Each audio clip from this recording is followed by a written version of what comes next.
Wishing all the participants of this webinar a very good morning, and we are continuing with principles and practice of accounting, which we will complete in the course of this lecture. And we are at page number 14 of the document called Principles and Practice of Accounting. And we are going to do limitations of accounting. Accounting के limitations क्या हैं? Accounting किस हद तक हमारी help कर सकती है, उसके बियॉन्ड वो हमारी हेल्प नहीं कर सकती है, वो सीमाएं कौन सी हैं अकाउंटिंग की। तो कुछ फाइनेंशियल स्टेटमेंट्स के बारे में कुछ गलत अवधारणाएं हैं। There are some misconceptions about the financial statements. एक आम आदमी ये प्रिज्यूम करता है कि एक इनकम का जो स्टेटमेंट है वो करेक्ट इनकम या लॉस दिखाता है किसी भी एंटरप्राइज के लिए, और जो बैलेंस शीट है वो एक perfectly true and fair picture कि वित्तीय स्टैंडिंग क्या है उस एंटरप्राइज की वो दिखाता है। ये एक आम अवधारणा की गलती होती है एक आम आदमी की। ये आम आदमी का जो प्रिजम्पशन है this is not correct. So it must be recognise कि अकाउंटिंग जो है वो एक ऐसी लैंग्वेज है जिसके अपने खुद की सीमाएं हैं, क्योंकि जो भी प्रॉफिट और लॉस के फिगर्स जनरेट होते हैं अकाउंटिंग प्रोसेस के द्वारा वो अधीन होते हैं बहुत सारे कंस्ट्रेंट्स के। जो भी फिगर्स जनरेट हो रही हैं उसमें कंस्ट्रेंट्स हैं, रुकावटें हैं, उसकी कुछ सीमाएं हैं जिसके अंतर्गत अकाउंटिंग काम करती है। जो अजम्पशंस हैं और जो कन्वेंशंस हैं जिस पर अकाउंटिंग आधारित है, अजम्पशंस मतलब कोई चीज हम सच मान लेते हैं, और कन्वेंशंस जो बहुत समय से हमारी आदत हो जाती है जिसको हमें सही मान लेने की। अजम्पशन वो चीज़ है जो हम सोच के सही मानते हैं, कन्वेंशन वो है जो आदतन हम सही मानते हैं। तो ये जो अजम्पशंस और कन्वेंशंस हैं जिस पर अकाउंटिंग आधारित है, यही अकाउंटिंग की सबसे बड़ी सीमाएं बन जाती हैं। They become the limitations of accounting. जो फाइनेंशियल वित्तीय स्टेटमेंट्स हैं वो कभी भी सब्जेक्टिविटी फैक्टर से फ्री नहीं होते। सब्जेक्टिविटी फैक्टर यानी जो बना रहा है अकाउंट उसके दिमाग पे निर्भर करते हैं, उसकी सोच पे निर्भर करते हैं, क्योंकि ये जो फाइनेंशियल स्टेटमेंट्स हैं ये काफ़ी हद तक पर्सनल जजमेंट के आउटकम होते हैं अकाउंटेंट की, कि उसने कौन सी अकाउंटिंग पॉलिसीज को अपनाया था उस अकाउंटिंग स्टेटमेंट को बनाने के लिए। कुछ हम चंद एग्जाम्पल लेते हैं, इंस्टेंसेस लेते हैं। जो फैक्टर्स रेलेवेंट हो सकते हैं ये असेस करने के लिए कि किसी भी एंटरप्राइज का वर्थ क्या है, वो फैक्टर्स कहीं अकाउंट में नजर नहीं आते, क्योंकि उनको मनी के टर्म्स में मेजर नहीं किया जा सकता। बहुत सी ऐसी चीजें हैं जो कि रुपए पैसे में आप मेजर नहीं कर सकते। जो बैलेंस शीट है वो कुछ फैक्टर्स की वैल्यू को रिफ्लेक्ट नहीं कर सकती है, जैसे किसी व्यक्ति की लॉयल्टी कितनी थी उस संस्थान के प्रति, या उसकी दक्षता कितनी थी। और ये लॉयल्टी और स्किल ही कभी कभी सबसे ज्यादा मूल्यवान एसेट होते हैं किसी भी एंटरप्राइज के आजकल के दिनों में। लॉयल्टी और स्किल वाले अगर पर्सनल हो तो वही एक सबसे बड़ा एसेट है। लेकिन लॉयल्टी और स्किल को हम बैलेंस शीट में रिफ्लेक्ट नहीं कर सकते। Balance sheet number 2, balance sheet हम आती है बिजनेस की उस दिन पर जब वो तैयार हुआ था, on the day of its preparation, and not on the future date. Future date में क्या होगा वो बैलेंस शीट नहीं बताती है। जबकि अकाउंट के यूजर्स हैं उनको ये दिलचस्पी होती है जानने की कि जो बिजनेस की पोजीशन है नियर फ्यूचर में और लॉन्ग रन में भी वो क्या होगी, और वो पास्ट के बारे में उतना नहीं जानना चाहते हैं जितना कि वो फ्यूचर में इंटरेस्टेड हैं। बिजनेस की डायनामिक्स बदल जाती हैं जब तक कि एनुअल रिपोर्ट्स अल्टीमेट यूजर तक पहुंचती हैं। तो रिपोर्ट के पहुंचने में इतना टाइम लगता है कि तब तक बिजनेस की डायनामिक्स ही बदल जाती है। किस बिजनेस कितनी गति से चल रहा है, कितना प्रॉफिटेबल है, वो सब बदल सकता है। और इस प्रॉब्लम को सॉल्व करने के लिए ऑडिटर्स ने उन इवेंट्स को डिस्क्लोज करना शुरू किया था जो कि बैलेंस शीट के डेट के बाद भी घटित होते हैं, लेकिन फाइनेंशियल स्टेटमेंट्स के अप्रूवल से पहले घटित हो जाते हैं। तो ऑडिटर्स ने उन घटनाओं को भी, उन इवेंट्स को भी अपनी फाइनेंशियल रिपोर्ट्स में उसकी घोषणा करना शुरू कर दिया।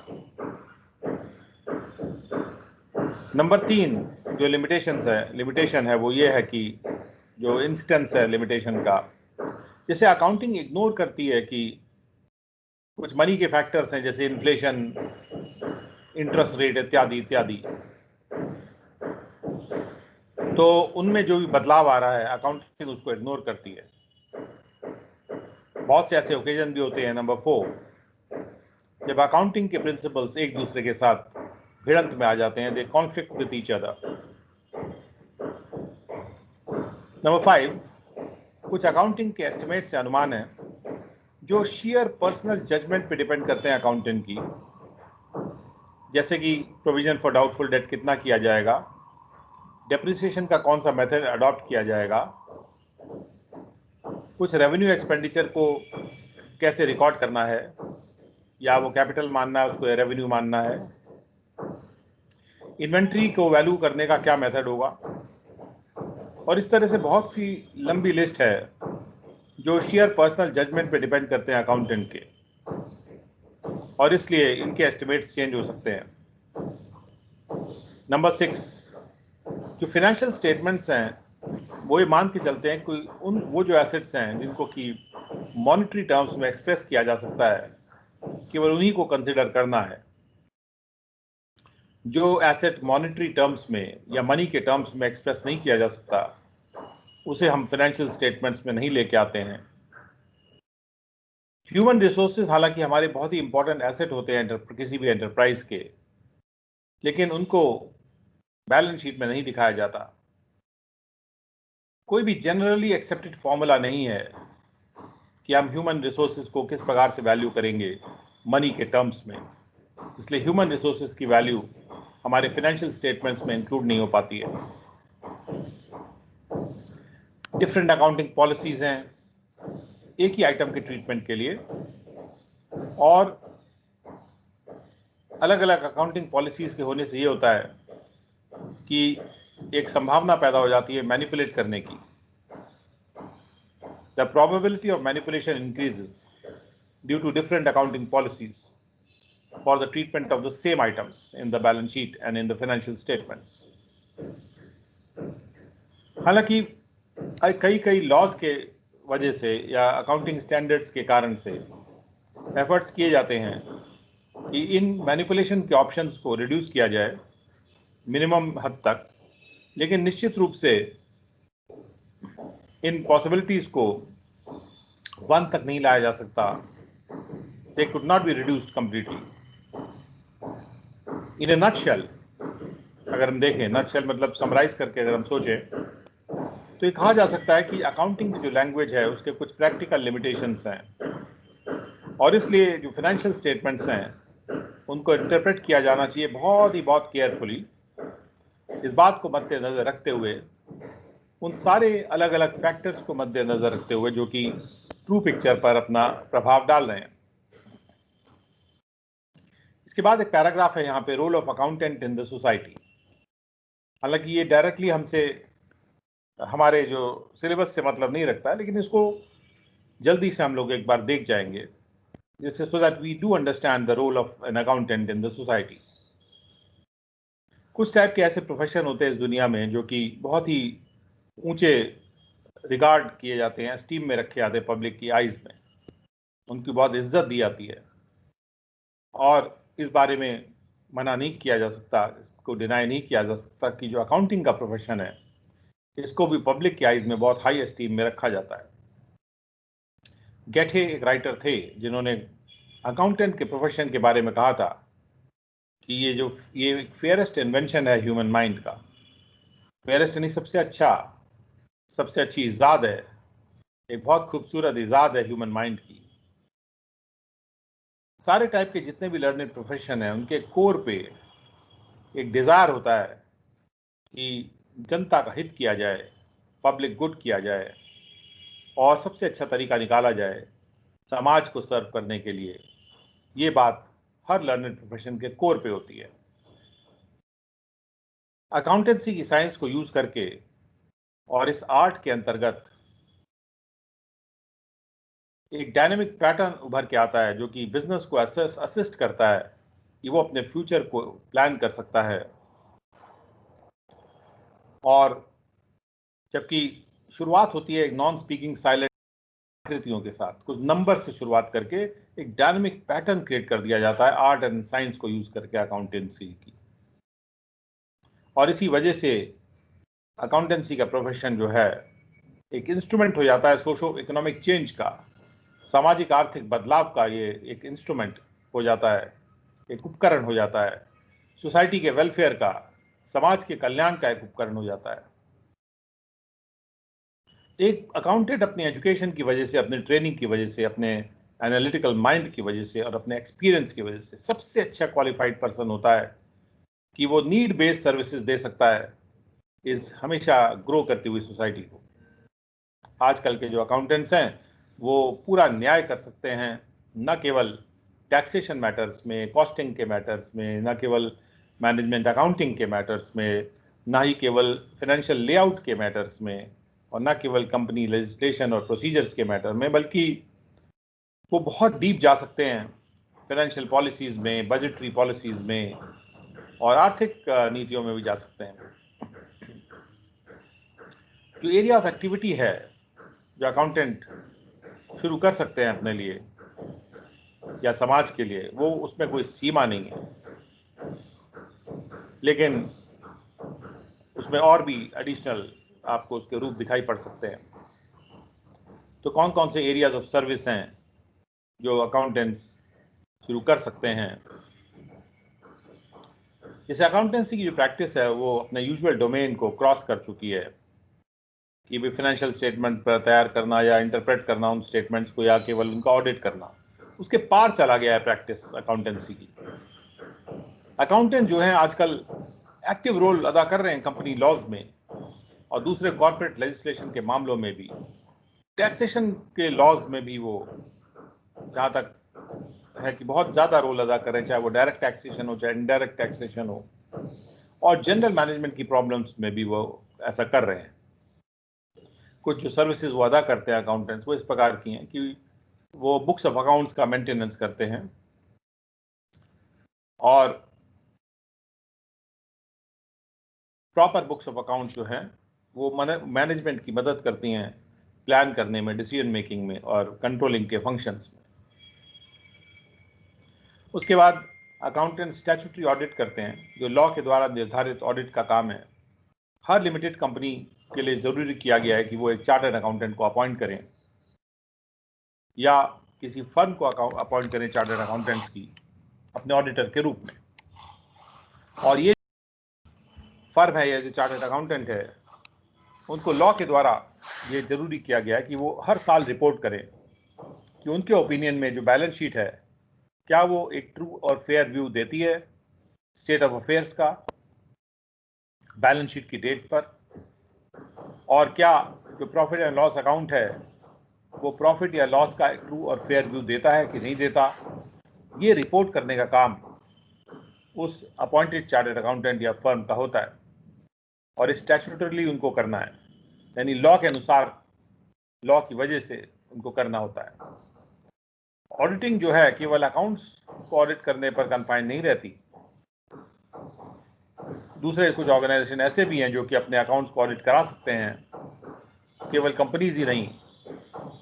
या तो वो इसलिए कराते हैं क्योंकि कोई लॉ रहती है, जैसे कोऑपरेटिव सोसाइटीज एक्ट है या इनकम टैक्स एक्ट है, वो ऑडिट कराने को ज़रूरी कर देता है। या इसलिए भी होता है कि प्रोप्राइटर्स जो हैं वो अपनी समझ के अनुसार ये डिसाइड करते हैं, जैसे कोई भी पार्टनरशिप फर्म या कोई इंडिविजुअल ट्रेडर डिसाइड कर सकता है अपनी समझ से कि वो अपना अकाउंट्स को ऑडिट करा ले। तीसरा, इंटरनल ऑडिट का जो काम होता है, ये एक मैनेजमेंट का टूल है। हर कंपनी इंटरनल ऑडिटर रखती है जो कि थरली एग्जामिन करता है अकाउंटिंग के ट्रांजैक्शंस को, और न केवल ट्रांजैक्शंस को बल्कि पूरे सिस्टम को एग्जामिन करता है, जिसके अनुसार जो आंकड़े हैं उनको रिकॉर्ड किया जा रहा है।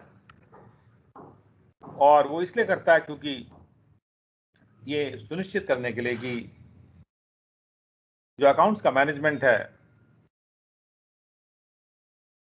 वो ठीक से हो, प्रॉपरली अकाउंट्स मेंटेन हो और सिस्टम में पर्याप्त सेफगार्ड हो, ये चेक करने के लिए कि जो इनकम आ रही है वो कहीं लीक तो नहीं हो रही है, या गलत काम पर तो नहीं लग जा रही है, मिस अप्रोप्रिएट तो नहीं हो रही है, वो प्रॉपर्टी एसेट्स को गलत काम में तो नहीं लगाया जा रहा जो कंपनी के लिए श्रेयस्कर नहीं है, और क्या जो कंपनी के ऑपरेशंस हैं वो मैनेजमेंट के प्लान्स के कंफर्मिटी में हो रहे हैं कि नहीं हो रहे हैं।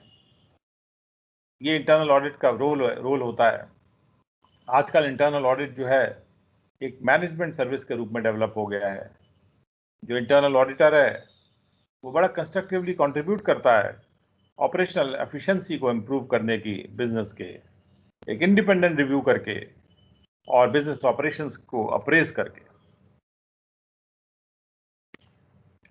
अप्रेजल जो होता है वो एक आकलन की तरह से होता है। रिव्यू करना मतलब उसको दोबारा ठीक से देखना। टैक्सेशन में भी अकाउंटेंट का बहुत इंपॉर्टेंट रोल है। एक अकाउंटेंट जो है टैक्सेशन मैटर्स को हैंडल कर सकता है किसी भी बिजनेस के या किसी पर्सन के, और वो उस बिजनेस या पर्सन को रिप्रेजेंट भी कर सकता है टैक्स अथॉरिटीज के सामने, और टैक्स लायबिलिटी को सेटल करवा सकता है जो भी स्टैट्यूट के अंतर्गत है।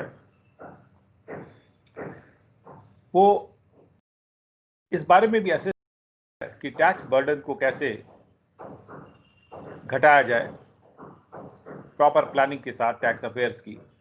हालांकि इस बात को आजकल गलत नज़र से भी देखा जा रहा है कि टैक्स अवॉइडेंस को आजकल सही नज़र से लॉ नहीं देखती है। Accountants also have a social obligation. Accountants का एक सामाजिक ऑब्लिगेशन, सामाजिक ड्यूटी भी है कि वो अपने व्यूज़ को एक्सप्रेस करें ब्रॉड टैक्स पॉलिसी मैटर्स में। टैक्स रेट का क्या असर होगा बिजनेस पे या इकोनॉमी पे, या दूसरे एस्पेक्ट्स पर अपने आप को एक्सप्रेस करें टैक्सेशन के, जिसमें उनके पास सुपीरियर नॉलेज है, जो कि आम पब्लिक से ज़्यादा अच्छी सुपीरियर नॉलेज है। इस बारे में एक सोशल ऑब्लिगेशन भी होता है कि वो अपने आप को एक्सप्रेस करें। आपने देखा होगा बहुत से चार्टर्ड अकाउंटेंट्स आर्टिकल लिखते हैं अलग अलग टॉपिक्स पे, टैक्सेशन पॉलिसी के बारे में या टैक्सेशन रेट के बारे में। उसके बाद मैनेजमेंट अकाउंटिंग में और कंसल्टेंसी सर्विस का भी एक रोल होता है अकाउंटेंट्स का। मैनेजमेंट अकाउंटेंट जो है वो एक एडवाइजरी फंक्शन है। वो मैनेजमेंट को इंटरनली रिपोर्ट करता है कि कैसे प्लान करना है या करंट ऑपरेशंस को कैसे कंट्रोल करना है, स्पेशल मैटर्स में डिसीजन मेकिंग कैसे करना है, एंड लॉन्ग रेंज प्लान्स कैसे फॉर्मुलेट करने हैं, यानी लंबे अवधि के प्लान्स को कैसे बनाना है। उनका काम यह है कि आप कलेक्ट करिए, एनालाइज करिए, इंटरप्रेट करिए और प्रेजेंट करिए। सारी की सारी अकाउंटिंग इंफॉर्मेशन को इस प्रकार से प्रस्तुत करिए जो कि मैनेजमेंट के लिए यूजफुल हो जाए। Accountant management consultancy services provide करते हैं मैनेजमेंट इंफॉर्मेशन सिस्टम के संबंध में, या एक्सपेंडिचर को कैसे कंट्रोल करना है, या क्या जो अप्रेजल टेक्निक्स हैं मैनेजमेंट की उनको इवेलुएट करता है कि किस तरह से वो टेक्निक काम कर रही हैं, सही ढंग से काम कर रही हैं कि नहीं कर रही हैं, नए इन्वेस्टमेंट्स और नए डाइवेस्टमेंट्स को अप्रेज करने में। कंपनी को कोई नया इन्वेस्टमेंट करना है या कोई बेचना है इन्वेस्टमेंट, तो उसके लिए अप्रेजल की ज़रूरत है, और अप्रेजल टेक्निक्स और टूल्स के द्वारा होते हैं। वर्किंग कैपिटल मैनेजमेंट में भी अकाउंटेंट अपनी राय देते हैं। वर्किंग कैपिटल वो होता है जो रोज़मर्रा में जो पूंजी इस्तेमाल की जा रही है, जैसे माल खरीदने के लिए वगैरह वगैरह। कॉर्पोरेट प्लानिंग में भी अकाउंटेंट अपने राय देते हैं। इसके बाद फाइनेंशियल एडवाइस जो है वो कई तरह के हो सकते हैं। जैसे इन्वेस्टमेंट्स के लिए जो एडवाइस दिया जाता है, तो बहुत से आप देखेंगे अकाउंटेंट्स इन्वेस्टमेंट पे एडवाइस देते हैं। बहुत बड़े बड़े जो डॉक्यूमेंट्स हैं, फॉर्मेडेबल डॉक्यूमेंट्स, डरावने डॉक्यूमेंट जिससे कि आदमी पढ़ ही नहीं पाएगा, इतने मोटे मोटे डॉक्यूमेंट्स होते हैं जो शेयर होल्डर्स को प्राप्त होते रहते हैं कंपनियों से, उनको वो पढ़ ही नहीं सकते, उनको समझ ही नहीं सकते हैं। तो उसकी सिग्निफिकेंस वो अकाउंटेंट एक्सप्लेन कर सकते हैं और वो हेल्प कर सकते हैं कि लोग अपने इन्वेस्टमेंट के डिसीजंस को ठीक से ले सकें। इंश्योरेंस के संबंध में भी अकाउंटेंट जो है अपने क्लाइंट्स को कई इंश्योरेंस पॉलिसीज पर एडवाइस कर सकते हैं और जो सबसे उपयुक्त पॉलिसी है, सबसे अप्रोप्रिएट पॉलिसी है, उसको चूज करने में मदद कर सकते हैं। बिजनेस को कैसे एक्सपैंड किया जाए, जैसे जैसे बिजनेस ग्रो करता है साइज में और कॉम्प्लेक्सिटी में, मर्जर भी किया जा सकता है बिजनेस का, और अकाउंटेंट्स इस बारे में सबसे आगे रहते हैं। अकाउंटेंट्स को अकाउंट्स को इंटरप्रेट करने में, उसके मीनिंग को ग्रहण करने में, निकालने में, उद्धृत करने में, ये सजेशन करने में कि कौन सी स्कीम्स लाई जाए या कौन से प्रपोजल्स ऐसे हैं कॉस्ट और फाइनेंशियल कॉन्सिक्वेंसेस वाले जिनकी जो वो कितने फेयर हैं, और जनरली भी वो क्लाइंट्स को इस तरह से एडवाइस करते हैं। वो इस बारे में भी एडवाइस करते हैं कि पैसा कैसे बोरो करना है, कहाँ से बोरो करना है, और क्या पैसा बोरो करना एक अप्रोप्रिएट मेथड होगा फाइनेंस करने का बिजनेस को। अकाउंटेंट्स बहुत ही यूजफुल सर्विस दे सकते हैं फॉरेन कोलैबोरेटर्स के साथ नेगोशिएट करने में भी। फाइनेंशियल इन्वेस्टिगेशन जब होता है, जब भी कोई फ्रॉड होता है, कुछ गड़बड़ी होती है, तो भी फाइनेंशियल इन्वेस्टिगेशंस की ज़रूरत पड़ सकती है। तो फाइनेंशियल इन्वेस्टिगेशन की ज़रूरत पड़ सकती है कई कामों के लिए, जैसे कि यहाँ पर D1 में हम देख रहे हैं कि ये पता लगाने के लिए कि फाइनेंशियल पोजीशन जो है बिजनेस का वो क्या है, जो भी इंटरेस्टेड पार्टीज हैं उनको सूचना देने के लिए कि जब भी कोई कैपिटल का इशू आ रहा है, शेयर इशू आ रहा है, या कोई बिजनेस को परचेज या सेल किया जा रहा है, या रिकंस्ट्रक्ट किया जा रहा है, अमेलगमेट किया जा रहा है, उस वक्त हमें जानना ज़रूरी होता है कि बिजनेस की फाइनेंशियल पोजीशन क्या है। उसके बाद मैनेजमेंट को हेल्प करने के लिए भी इन्वेस्टिगेशन किया जा सकता है कि कोई भी आर्टिकल है उसको मैन्युफैक्चर करना ज़्यादा चीपर होगा या उसको खरीद लेना ज़्यादा चीपर होगा। उसके बाद प्रॉफिट्स गिर क्यों गए हैं, इस पर भी इन्वेस्टिगेशन किया जा सकता है।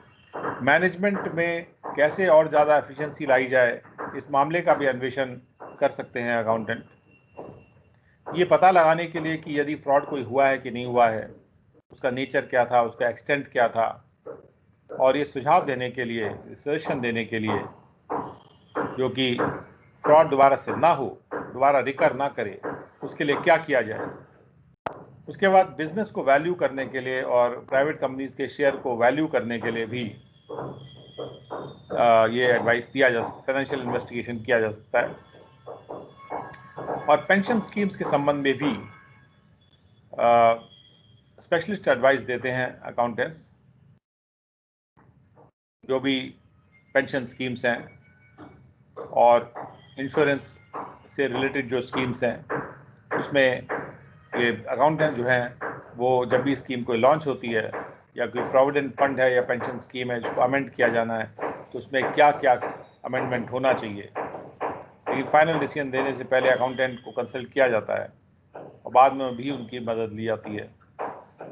इसके अलावा दूसरी सर्विसेज भी हैं जो कि सेक्रेटरियल वर्क से संबंधित हैं, तो ये भी सर्विसेज अकाउंटेंट्स देते हैं। शेयर के रजिस्ट्रेशन का कार्य जो होता है, कंपनी के फॉर्मेशन का काम, लिक्विडेशन होता है कंपनी का, तब किसी को रिसीवर वगैरह बनाया जाता है एसेट्स का, तो अकाउंटेंट को कभी कभी ये बहुत ही भारी ड्यूटीज़ भी, जो ऑनरस ड्यूटीज़ हैं, बर्डनसम ड्यूटीज़ हैं, जो बड़ी रिस्पॉन्सिबिलिटी वाली ड्यूटीज़ हम ये कह सकते हैं लिक्विडेटर की ड्यूटी होती है, वो भी उनको दी जाती है।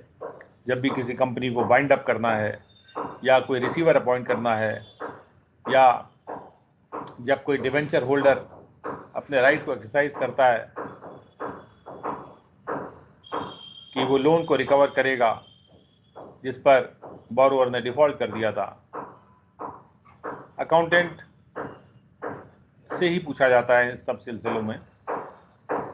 वही काम आता है आदमी जब इंसॉल्वेंसी आ रही होती है, उसको तब भी कंसल्ट किया जाता है।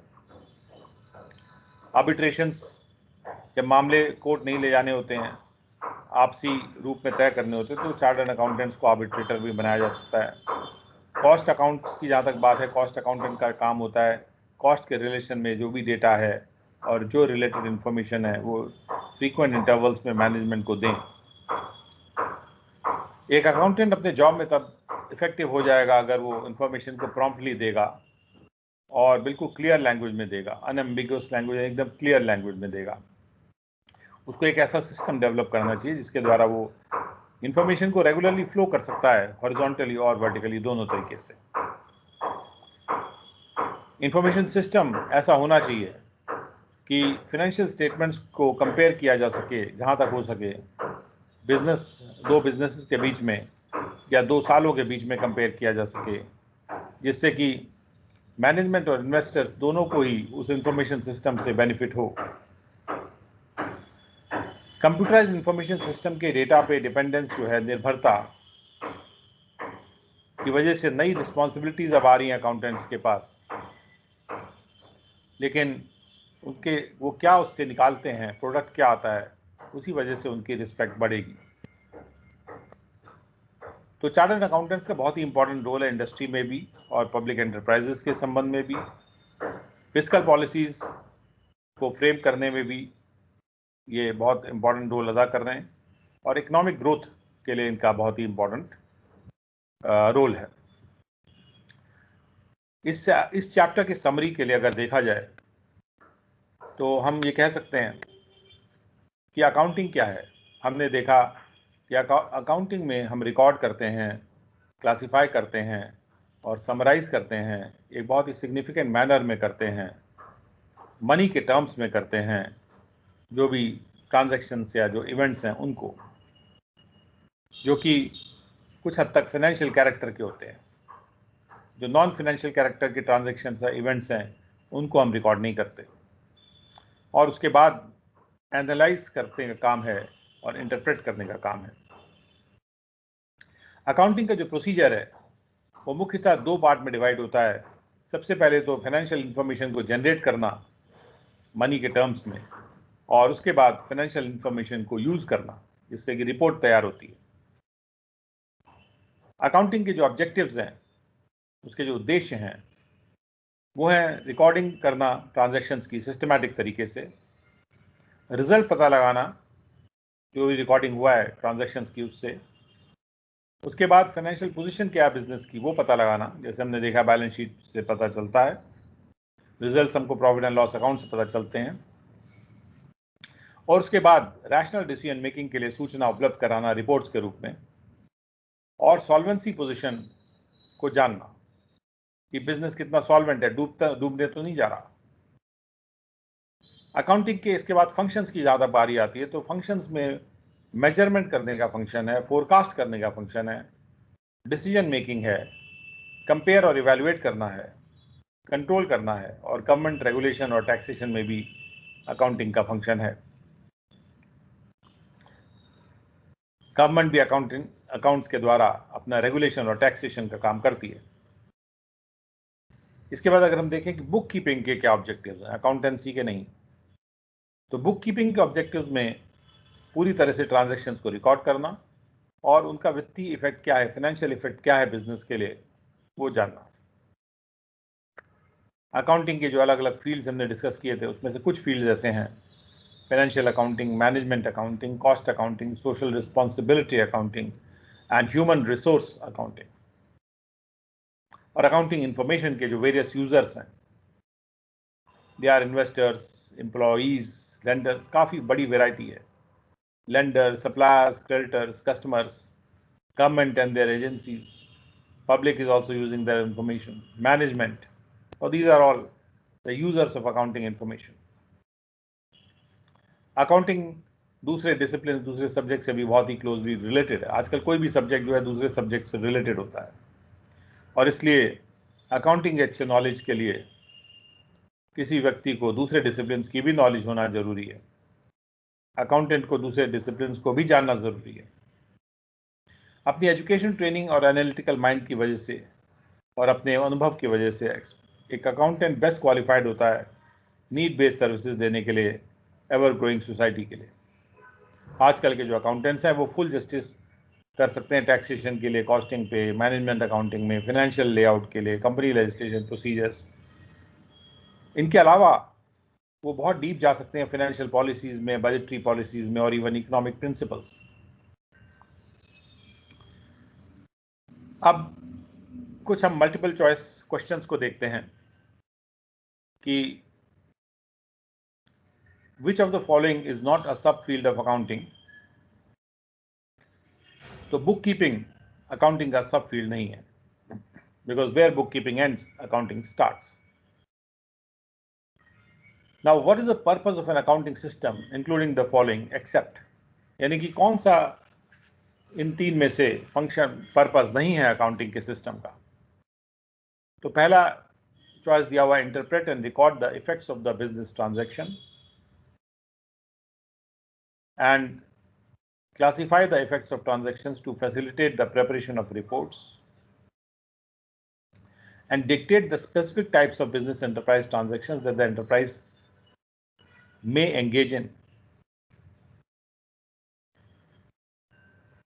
तो कोई भी अकाउंटिंग सिस्टम जो है वो इनमें से कौन सा चीज नहीं करेगा, कौन सा पर्पस नहीं है अकाउंटिंग सिस्टम का।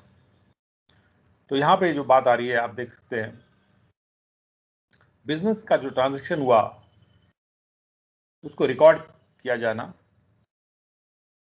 या उसको इंटरप्रेट करने का जो काम है,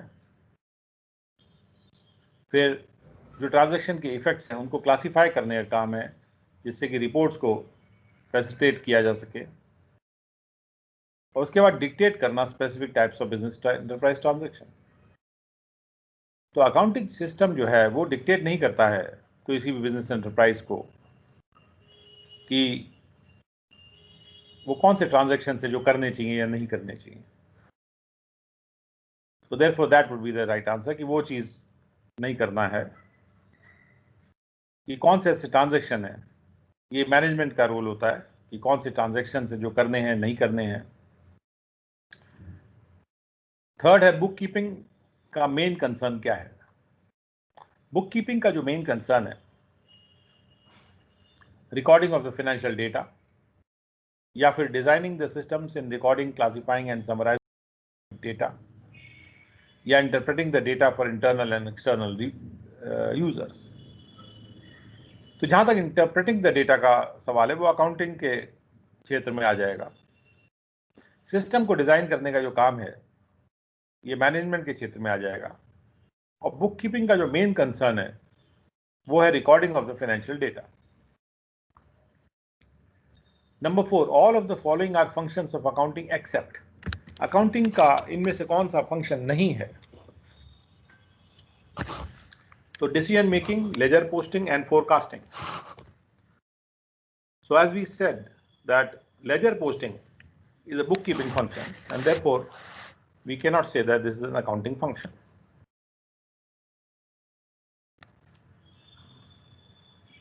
Now financial statements are part of what? Financial statements are part of accounting, or they are part of the bookkeeping, or they are part of management accounting. तो फाइनेंशियल स्टेटमेंट्स बनते हैं अकाउंटिंग के stage में। जब book keeping से हम आगे बढ़ते हैं देन अकाउंटिंग की स्टेज आती है, वहां पे फाइनेंशियल स्टेटमेंट तैयार होते हैं। मैनेजमेंट अकाउंटिंग का जो रोल है वो फाइनेंशियल स्टेटमेंट्स को इंटरप्रेट और एनालाइज करने का रोल ज्यादा है। अगला प्रश्न ये है कि फाइनेंशियल पोजीशन जो है बिजनेस का वो असरटेन किया जाएगा on the basis of records prepared under book keeping process, और on the basis of trial balance, और on the basis of the balance sheet. तो किसी भी बिजनेस की जो फाइनेंशियल पोजीशन है वो किससे पता चलती है। तो हमने देखा था कि फाइनेंशियल पोजीशन जो है वो बैलेंस शीट से ज्ञात होती है, और इसलिए that would be the more appropriate answer. Accounting information के यूजर्स में कौन कौन से यूजर शामिल हैं? चूंकि एक बड़ा विस्तृत फील्ड है, क्रेडिटर, सप्लायर्स, लेंडर, कस्टमर, ये सभी लोग अकाउंटिंग इंफॉर्मेशन से मतलब रखते हैं, तो इसलिए both A and B will be the answers. Financial statements do not consider what? क्या कंसिडर नहीं करते हैं फाइनेंशियल स्टेटमेंट्स? क्या वो एसेट्स को कंसिडर नहीं करते हैं जो कि मनी टर्म्स में एक्सप्रेस्ड हैं? ऐसा तो नहीं है। क्या वो लायबिलिटीज को कंसिडर नहीं करते हैं जो कि मॉनेटरी टर्म्स में एक्सप्रेस्ड हों? फाइनेंशियल स्टेटमेंट्स किसको कंसिडर नहीं करते हैं? या वो एसेट्स एंड लायबिलिटीज जो कि एक्सप्रेस होते हैं नॉन मॉनेटरी टर्म्स में, उसको कंसिडर नहीं करते हैं? बिल्कुल सही है कि नॉन मॉनेटरी टर्म्स में जो एसेट्स और लायबिलिटीज एक्सप्रेस होती हैं उनको फाइनेंशियल स्टेटमेंट से कोई उनका फाइनेंशियल स्टेटमेंट का उनसे कोई मतलब नहीं होता। क्वेश्चन नंबर 9, जनवरी 1 पर सोहन ने एक रेंट पे किया 5,000 रुपीज का। रेंट पे किया जाना एक इवेंट है, ट्रांजैक्शन है, या transaction as well as an event है? ट्रांजैक्शन होता है एक तरह का लेन देन। हमने ट्रांजैक्शन का डेफिनेशन भी देखा था, उसमें जो एग्रीमेंट किए जाते हैं वो भी उसमें शामिल होते हैं। परफॉर्मेंस ऑफ एन एक्ट भी एक होता है। तो यहां पर इवेंट जो होता है वो ट्रांजैक्शन का परिणाम होता है। यहां पर तो केवल रेंट पे किया गया है, तो इसलिए ये एक ट्रांजैक्शन है, यहां पर कोई परिणाम वाली बात नहीं है। On March 31, 2015, after the sale of goods worth 2,000 rupees, he is left with the closing inventory of rupees 10,000. तो ये क्या है? हम ये कह रहे हैं कि गुड्स का सेल कर दिया, उसके बाद इन्वेंट्री बच गई। गुड्स का सेल किया जाना एक ट्रांजैक्शन है और क्लोजिंग इन्वेंट्री का बचना एक इवेंट है। इसलिए इसका अगर सही जवाब देखना होगा तो हम ये कहेंगे ट्रांजैक्शन और इवेंट दोनों ही यहाँ पे हो रहे हैं। ट्रांजैक्शन हो रहा है सेल ऑफ गुड्स और इवेंट हो रहा है क्लोजिंग इन्वेंट्री का बचना। अब यहाँ पर कुछ थ्योरेटिकल क्वेश्चंस भी हैं और उनको आप एक बार पढ़ के सोचने की कोशिश करिएगा कि क्या इन थ्योरेटिकल क्वेश्चंस का आप जवाब दे पाएंगे अगर लिखने को कहा जाए। ऑफ कोर्स आपको लिखने को नहीं कहा जा रहा है, लेकिन ये आपको सोचने पर मजबूर करेगा कि आपको क्या वो चीज़ समझ में आ गई है कि नहीं आ गई है। We will also do a mock test shortly on this topic, and we will go to the next topic in our evening session. And therefore, we have come to the end of this particular topic. You are all requested to kindly go through this lecture and through the material also. As I have shown you, this material can be downloaded from the website icai.org, which is the official website of the Institute of Chartered Accountants of India, and they have prepared a good material for your bookkeeping and accountancy topic. And therefore, it would be worthwhile to go through this material. And if we go through this material itself, हमको कोई और book consult करने की आवश्यकता नहीं पड़नी चाहिए। और बाकी जितने भी क्वेश्चन हम लोग आपको दूसरी बुक से निकाल के आपके समक्ष रखेंगे, आई एम श्योर दैट इस मटेरियल को प्रिपेयर करके आप उन क्वेश्चंस का भी जवाब दे पाएंगे, जैसा कि आप हमारे जो मॉक टेस्ट होंगे, बहुत सारे मॉक टेस्ट होंगे, उनमें आप अपने को टेस्ट कर पाएंगे। तो आप लोग इसको अवश्य रिवाइज करिएगा so that you can maximize your answer, maximize your result while doing the mock test. And with that, we come to the end of this particular lecture, and we will be starting the next one